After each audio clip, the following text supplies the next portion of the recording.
So, what exactly is discourse analysis?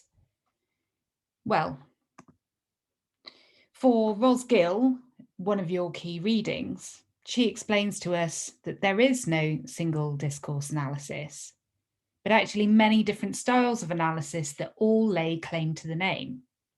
Now, what these perspectives share is a rejection of the realist notion that language is simply a neutral means of reflecting or describing the world, and a conviction in the central importance of discourse in constructing social life. So hopefully if you're watching this video, you've already seen the Foucault What is Discourse video. And this citation from Ros Gill builds on Foucault's ideas. Now, one thing that's important to reflect on, of course, is that all pieces of text are discourse.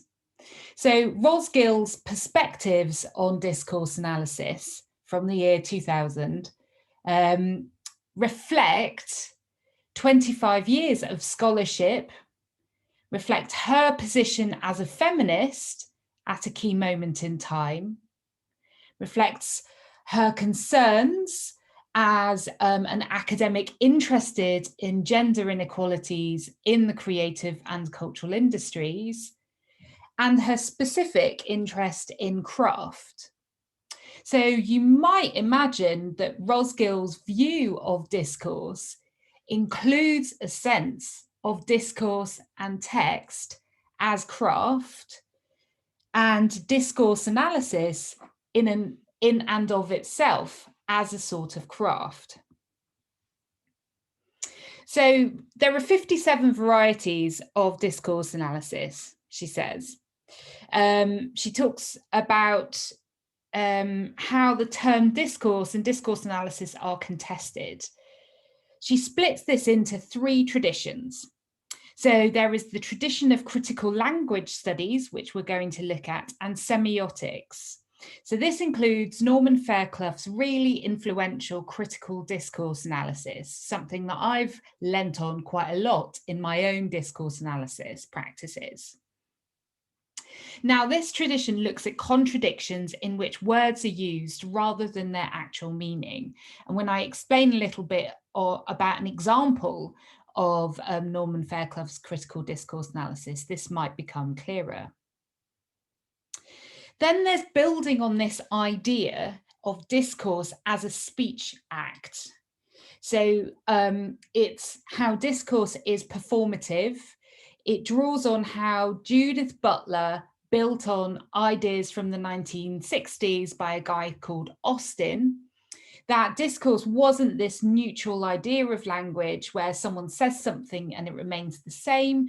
But of course, every time someone says something, it slightly changes or has the capacity to reinforce or change social meaning when you go back to thinking about Foucault.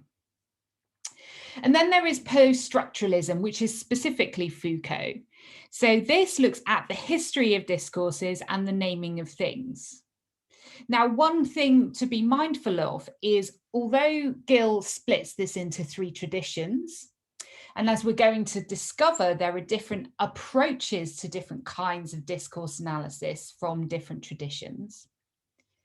That doesn't mean that you cannot use all three traditions and multiple ways of discourse analysis in a piece of discourse analysis. I certainly end up using all of these to different degrees, depending on the nature of the document I'm looking at, or indeed the meanings that emerge from reading them. So, according to Gill, there are four main themes of discourse analysis. There is the concern with discourse itself. There is the view of language as constructive and constructed. There is the emphasis on discourse as a form of action. And then a conviction in the rhetorical organization of discourse.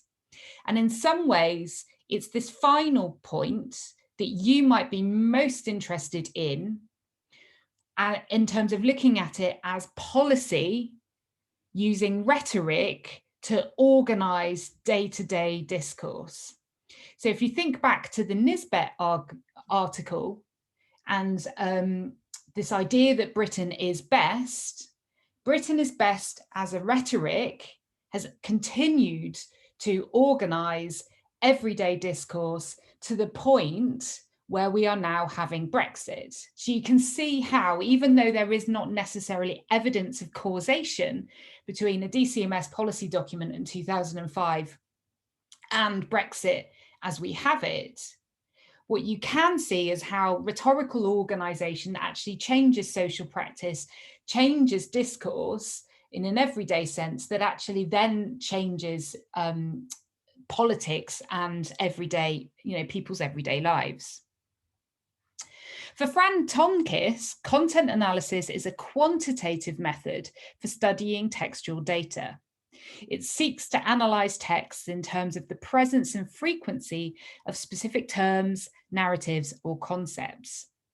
So this can involve counting items, so whether they are specific words or categories, or measuring the number of lines or amount of space given to different themes.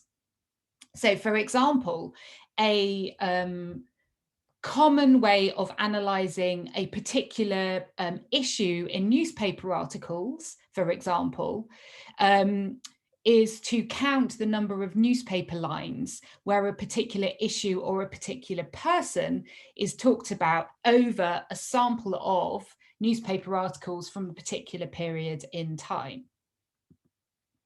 Now, Norman Fairclough's critical discourse analysis uses at points in this amazing book.